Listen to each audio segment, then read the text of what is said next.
예, 반갑습니다. 공공수호조 정책실장 박준영입니다. 코로나19 확산과 관련해서 경제위기 확산과 우리 노동조합의 대응 방향에 대해서 잠시 말씀드리겠습니다. 지금 화면에 보시는 것처럼 코로나19 확산이 급격하게 진행될 경우에 병원의 수용 능력을 넘어설 경우 사망자가 급증할 수 있습니다. 이 때문에 코로나 확산 속도를 늦추는 것이 방역당국의 매우 중요한 목표가 되는데요.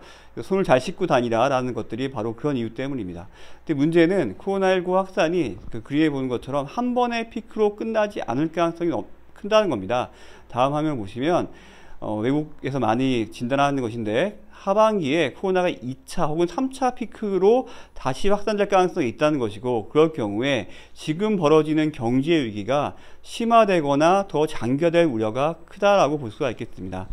그래서 경제 위기 상황에 대해서 잠깐 보면은요, 현재 한국의 경제 위기 상황도 심각한데요. 세계적으로 마찬가지입니다만 이미 2008년 세계 금융위기나 혹은 98년 IMF 금융위기에 필적하는 상황으로 전개되고 있습니다. 특히 한국은 2008년은 이미 넘어섰고요. 98년 IMF 경제위기 당시까지 위기가 심화될 것이냐가 관건으로 볼 수 있습니다. 그렇게 될 것으로 많은 사람들이 예측하고 있습니다.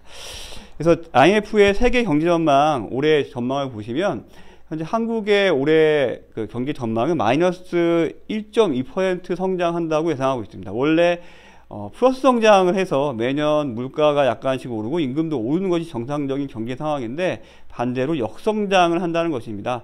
98년 IMF 경제 위기 이후에 한국이 마이너스 성장하는 것은 처음입니다. 근데 한국만 이런 것이 아닙니다. 그림을 보시는 것처럼 세계 각국은 더욱 심각한 상황이고, 선진국은 거의 마이너스 6% 이상의 성장률을 보이기 때문에 세계 경제 전체가 침체에 빠지고 대외 경제 의존도가 높은 한국도 위험하다라고 볼 수가 있겠습니다. IMF가 예상한 현재 경제 위기가 올해 마이너스 1.2% 말씀드렸는데, 이것도 사실은 낙관적 전망입니다.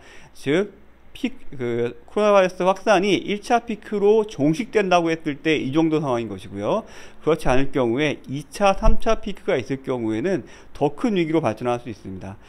그림에 보시는 것처럼 그래서 이 경제 위기가 V자형으로 회복될 것이냐, 혹은 L자형으로 장기 침체로 갈 것이냐, 혹은 아예 I자형으로 급전직하 추락할 것이냐라는 것들이 경제학자들 간의 논쟁 사항입니다. 그런데 많은 사람들이 예상하고 있는 것은 L자형으로 침체될 것이라고 보고 있고, 특히 L자형 침체 당시에도 하반기에 한 번 더 바닥을 칠 수가 있고, 그 이후에나 미약한 반등이 있을 걸로 예상이 됩니다. 문제는 이럴 경우에 노동자들에게 가해지는 충격이 매우 크다는 것인데요. 다음 페이지 보시면 미국의 지지난주까지 실업급여 신청자 수를 볼 수 있습니다. 맨 오른쪽에 보시면 그래프가 갑자기 점프하는 것을 볼 수가 있을 겁니다. 이런 케이스는 전례가 없는 상황입니다. 실업자가 매주 2배, 3배씩 뛰면서 현재 2천만 명 이상의 미국의 실업급여를 받는 실업급여 신청자가 발생했다는 것이고, 경제가 셧다운 되면서 고용 불안이 발생하고 노동자들이 일자리를 잃게 되는 상황입니다. 근데 이건 미국만이 아니라 한국도 마찬가지입니다. 지난주에 발표된 한국의 고용 동향을 보겠습니다. 통계청 발표에 따르면은 요약해보면 그림에 보시는 것처럼 계절 조정 취업자 수가 급락하고 고용률도 급락하는 걸 볼 수가 있습니다. 즉 노동자들이 일자리 나왔던 노동자들 중에서 특히 여성, 청년, 노인 등 취약계층이 아예 일자리 구하는 걸 포기하는 비경제활동이 인과됐다는 것이고요. 이에 따라서 실업자도 늘어나지만 한편으로는 아예 고용시장에 나오지 않는 대중들이 많아지고 있다라는 걸 볼 수가 있습니다. 경제 위기로 나아가고 있다는 말씀이고요. 여기에 대해서 정부도 경제위기 대책으로 추경 등을 편성하고 있습니다. 역시 그림에 보시는 것처럼 1차 추경 이미 진행이 되었고요. 그리고 100조 규모의 기업 금융지원 정책이 발표되었습니다. 그리고 지금 2차 추경이 전국민 재난소득지원 정책으로 해서 약 9조 혹은 13조가 논의되고 있는 중입니다. 조만간 경제 정책이 발표가 되고 2차 추경이 4월 달에 결정이 될 텐데요.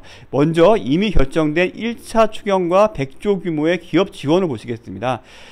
보시면 기업에 대한 지원 혹은 금융시장에 대한 지원은 수십조 규모라는 걸 알 수 있습니다. 근데 이에 비해서 추경 내용 1차 추경의 17.7조 원 중에 맨 밑에 있는 고용시장 피해 최소화, 즉 노동자들에 대한 고용지원 등인데요. 금액은 6,300억 원에 불과한 걸 알 수 있습니다. 물론 적은 돈은 아닙니다만 전체 기업 지원 등에 비해서는 매우 적은, 상대적으로 적은 금액이기 때문에 이런 추경의 내용이라든가 규모에 대해서 노동자 보호 내용을 추가해야 한다라고 민주노총이 요구하고 있고, 아울러 기업 지원도 필요합니다만 기업 지원 시에도 노동자 고용 지원을 전제로 하는, 고용 보장을 전제로 하는 기업 지원이 돼야 된다는 것이 민주노총의 요구 사항입니다. 근데 문제는 이런 위기 상황에서도 기업들은 자기 이익만 추구하는 것이 현실이고 한국의 천민자본주의 현실을 보여준다고 할 수 있겠습니다. 경총이 코로나 경제위기 극복을 위해서 제안한 정책을 보시면 법인세율이나 상속세율이나 이해도 할 수 있겠습니다만 경영상 해고 요건 완화, 지금 고용불안 발생한 상황에서 해고 요건 완화라고 하라든가 혹은 경제범죄 가중처벌 완화와 같이 경제위기 상황에서 기업을 살리고 노동자의 일자리를 보호하는 것과는 전혀 무관한 민원들을 쏟아내고 있습니다. 이런 것 때문에 많은 비난을 받고 있는데요. 이 경제위기 상황에서도 기업가들이 자신들의 이익만 생각할 경우에는 사회적 이익이 더 확산될 수가 있습니다. 이건 또 마찬가지로 노동자들도 우리 사업장 노동자들의 이익만, 조합원들의 이익만 원할 경우에는 경제위기에 일조할 수가 있고, 그래서 전 사회를 바라보면서 전체 노동자를 바라보는 요구를 하는 것이 중요합니다. 그 이유는 다음 페이지에 보시면 될 텐데요. 경제위기의 효과가 역사적으로 어떠했는가를 볼 수가 있습니다. 경제위기 한 번 있을 때마다 불평등 수치가 점프합니다. 90년대 침체, 98년 침체, 그리고 2009년 침체를 보시면 기업 규모별 임금 격차가 그때마다 한 단계씩 올라가는 걸 볼 수 있습니다. 이번 위기 과정을 통해서도 올바르게 우리가 노동자 연대, 사회 연대를 통해 대응하지 않을 경우에는 한국 사회의 이미 극심한 사회 양극화가 더욱 심화될 위험이 있다라고 하겠습니다.